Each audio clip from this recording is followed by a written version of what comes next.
रिया अब आयत को अपने घर ले गई और उसको अपनी फैमिली से मिलाया और रिया की फैमिली आयत से मिलकर बहुत खुश हुई। आयत की सभी दोस्त आयत के पीछे पड़ी थी कि एक बार वो रिया से मिलवा दे और आखिर आयत ने हार मानते हुए रिया का इंट्रो अपनी सभी ग्रुप की दोस्तों से कराया और आज वो सब रिया को घेरे खड़ी थी और आर्यन के बारे में अलग अलग सवाल कर रही थी, जिसे रिया आर्यन के घर में ही रहती हो।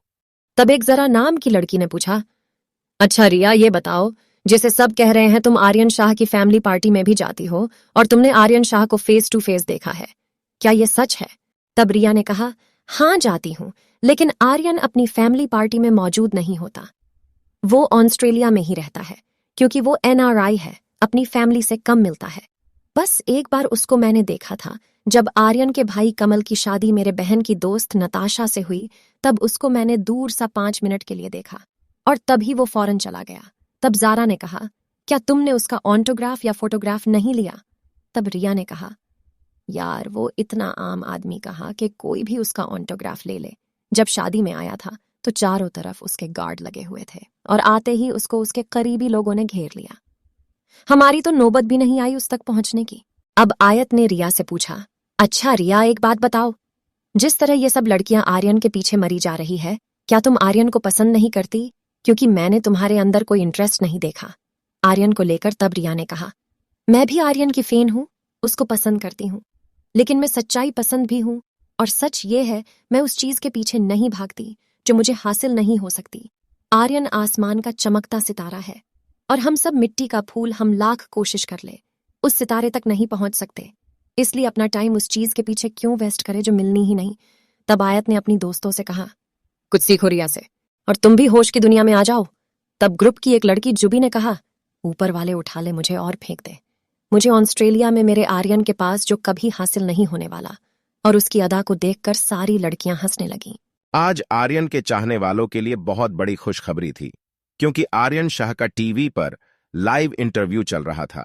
आज वो अपने आने वाले कॉन्सर्ट के बारे में बताने वाला था और अदा सुबह से सब कुछ छोड़ छाड़ कर टीवी में मुंह दिए बैठी थी। आयत उसको बुला बुलाकर थक चुकी थी। You all are watching Aryan Shah live. अब आर्यन शाह से जापान के जर्नलिस्ट ने उसके आने वाले कॉन्सर्ट के बारे में जाना। Aryan Shah can give good news to his fans by telling them about his upcoming concert that where will you perform in future. तब आर्यन ने मुस्कुराकर कहा, We SPD members like to do concert where our fan following is more and where we are supported more and more, and right now our next concert is in Japan. But for some time we are getting very good response from my country India too. Has been there, and many big companies are approaching us, so maybe after Japan the next concert will be in India. अब उस journalist ने अगला सवाल औरतों को लेकर पूछा, Mr. Aryan Shah, what do you think about women because you are the first band in which girls also perform and then you have maximum female fan following? जिस पर आर्यन थोड़ा कंफ्यूज हुआ और हंसते हुए बोला, I am from that country where women are considered as goddesses. They are worshipped, and I also respect women a lot, especially my female fans who have given me so much love and support, by the way. I love everyone, but I'm a little more than a female fan. ये interview पूरे social media networking में आग की तरह फैल गया और अब हर किसी की जुबान पर एक ही नाम था और वो था आर्यन शाह। अब हर न्यूज चैनल उनका इंटरव्यू देखा रहा था।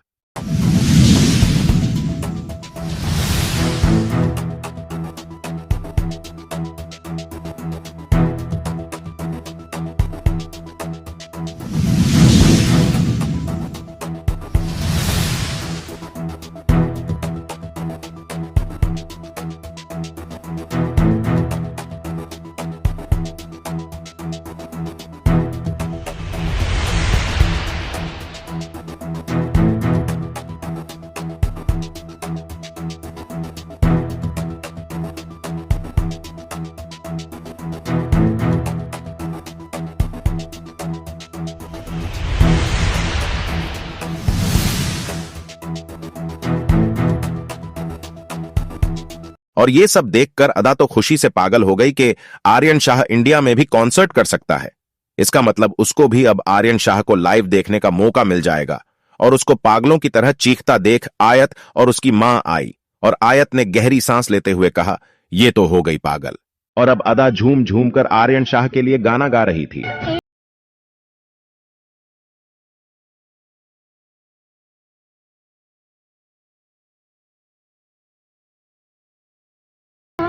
अब अदा ने खुशी से कहा, हाय, मेरा आर्यन शाह कितना अच्छा है।